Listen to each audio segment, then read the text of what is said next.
Test, test. Hi, guys. Well, welcome. My name is Dr. B, and I want to talk to you about branding and how significant it is for your business. It does not matter that you're creating NFTs. What you're really doing is developing a business around your NFT. So just like any other business, there's certain key elements that are very important when it comes to branding. I teach on something called the 5 keys to business success, and one of the 5 keys is business development. Within business development, we talk about branding, so that's what this presentation is about. Okay, so who am I? First of all, I am an NFT artist myself. My art was actually featured at San Diego's first NFT conference, which I'm very proud of. I've been doing business since 2007, started my first company then. I'm also an Air Force veteran and a former federal police officer. Shout out to my veterans out there. Yeah. I love being in this particular field because I get to connect with so many people who have taken the same path as me. So again, shout out to my veterans, Air Force. Woo-ha.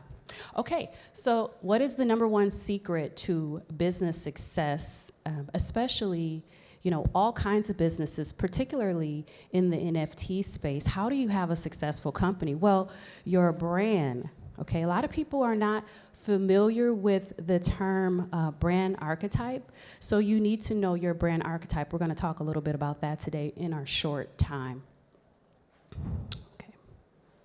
Okay, so first of all, what is a brand? This is very significant. As you can see here, has a definition for what a brand is. I'll read through a little bit of it. It's a unique design, sign, symbol, words, or combination of these employed in creating an image that identifies a product and separates it from its competitors.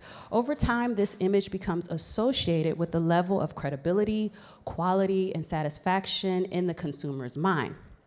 So brands help consumers in a crowded and complex marketplace. They help you to stand out when you have an established brand. I know that this seems like elementary, yet this is very important, and this is what distinguishes businesses that are actually successful, oftentimes from businesses that are not as successful. Okay, so what is a brand archetype? Okay, an archetype, they're a concept originally developed by Carl Jung, and archetypes are instinctive tendencies that help to shape human behavior. The goal of a brand archetype is to anchor your brand. Think about Coca-Cola or think about McDonald's. These particular companies, they have brand archetypes, and this is why they're able to reach a certain audience. This is why their message gets through. It gets through all of the chaos directly to the people that they need to reach. This is very significant for your business. So, in the minds of both the brand owner and the public, aligning with the brand, the archetype makes the brand easier to identify. Again, your brand helps you to stand out. A lot of people have businesses, but they don't have a brand. A lot of people have a bunch of products, but they don't have a brand. And this is very problematic.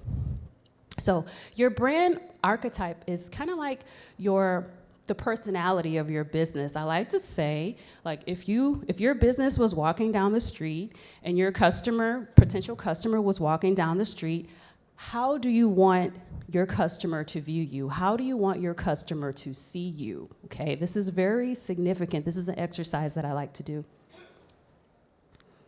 Okay, so there are several brand archetypes, and I'll go over some of these. The sage brand archetype. When I think about the sage brand archetype, I think of like the leader, the person that is the teacher, the wise one, like the owl, the one that has knowledge, the one that you go to when you want to know the answer to your question. So that's kind of like a wise brand archetype. An example of the sage brand archetype is BBC. Okay. Then we have the innocent brand archetype. The innocent is very sweet, very pure. So Dove would be an example of the innocent brand archetype. The hero, okay, we're all familiar with the hero brand archetype. We see it in Nike all the time. Nike makes you feel like you can do anything, and so they have the hero brand archetype. The regular guy, also known as the guy next door, Home Depot would symbolize that archetype. And then I'll shoot over to the rebel brand archetype. The rebel is kind of like, you can do what you want. You create your own path. For example, Harley Davidson is the rebel brand archetype. A lot of people think that Harley Davidson actually sells bikes, but how many of you know that Harley Davidson actually does not sell bikes? What they are selling is the image that you can be a bad on the weekend, and we all can fill in the blank, no matter what you do. Okay. And then another one of my favorite brand archetypes actually is the caregiver. When you think about the caregiver, we're talking about a company that's very trusted, a company that's very knowledgeable, a company that's very caring about their customers. And then another brand archetype would be the creator. Apple is an example of the creator brand archetype. Then we have the explorer, which is the brand archetype that seeks to do new things, the brand archetype that is always on the cusp of what's new and what's relevant. Okay. Then we have the lover, and we also have the ruler, the gesture, and the magician. The magician brand archetype, Disney is an example of that. They make dreams come true. Okay, so let's talk a little bit about your target audience. A lot of people have things to sell, but they want to sell it to everyone. I'm here to tell you that you need to narrow down who your target audience is. That's true. Even if you are creating art, you need to know, who am I creating this art for? What kind of message do I want to send to the people that I'm creating the art for? Your target audience is a specific group of people who would be interested in your product or service. These people share the same characteristics, behaviors, and interests. Identifying your target audience allows you to paint a picture of your ideal customer. So there's 3 ways to define your target audience. And this is very important. A lot of people miss this step. Again, these are things that you want to do early on in your business so that you can really develop a successful framework. So anyway, there's 3 ways to target your audience or define your target: geographic, demographic, psychographic. You need to know everything about the people that you wish to reach, because the more you know about your audience, the more potential you have at actually reaching these people. So businesses typically use demographic information to define their target audience. And here's some examples of some common demographic information: gender, location, income, marital status, age, profession, education level, etc. These are all things that you need to know when it comes to establishing who it is that you want to sell your products or services to. If you have no idea of what your ideal customer looks like, it's going to be really difficult for you to actually reach them, and you're going to waste a lot of marketing dollars attempting to find people to actually purchase your products or services. Okay, so here is my target audience sample. Okay, again, I wrote the book, The 5 Keys of Business Success, and I target African American women business owners who are interested in launching their business. And the reason why is because African American women are the highest group of entrepreneurs who are starting their business at rapid rates. Let me tell you that.